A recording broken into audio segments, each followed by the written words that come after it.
Pamoja na haya yanayoendelea, bado kulikuwa kuna mwangalizo wa mchezo wa tarehe 25 huku tiketi mauzo yakiwa yameshakwenda kwa kiasi kikubwa, na taarifa zinazozagaa mitandaoni hivi sasa ni kuhusiana na kuhamishwa kwa mchezo huo. Nini tamko la timu katika hili la tarehe 25? Ingawa sio muhimu kwa sababu tunaangalia tarehe 17, ila kuweka kile ambacho timu inakizungumza kutokana na hiki ambacho kinaendelea katika mitandao ya kijamii.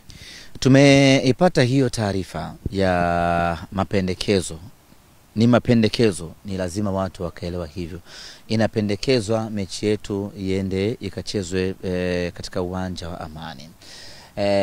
Baada ya kuiona hiyo taarifa, nikawasiliana na viongozi wangu ambao wako hapa Morocco, na maelekezo walioniambia niwaambie waandishi wa habari na niwaambie wana Simba na Watanzania kwa ujumla ni kwamba kwa sasa focus ya viongozi wetu, viongozi wa Simba, ni mechi ya tarehe 17. Na kwa nini focus kubwa iko hapo?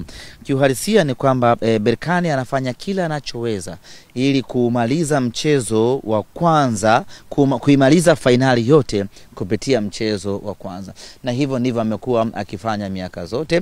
Ukiangalia tu kwenye mechi ya nusu finali, alimpiga Constantine mabao 4-0 katika uwanja wake wa nyumbani.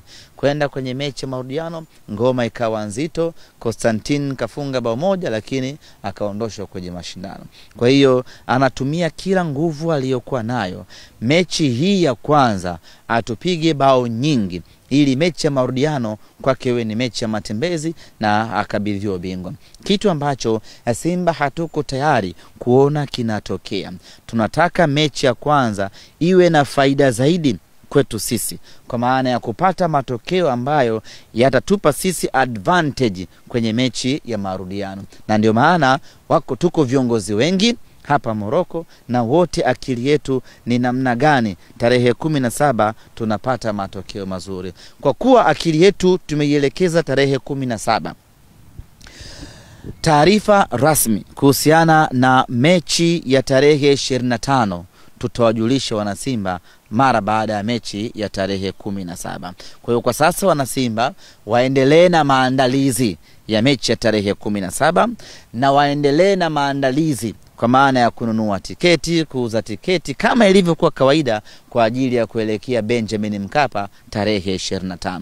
Taarifa, mwongozo, maelekezo baada ya mechi ya tarehe 17. Lakini kwa sasa status ya wana Simba kimaandalizi inabaki kama ilivyo, tarehe 25 Benjamin Mkapa.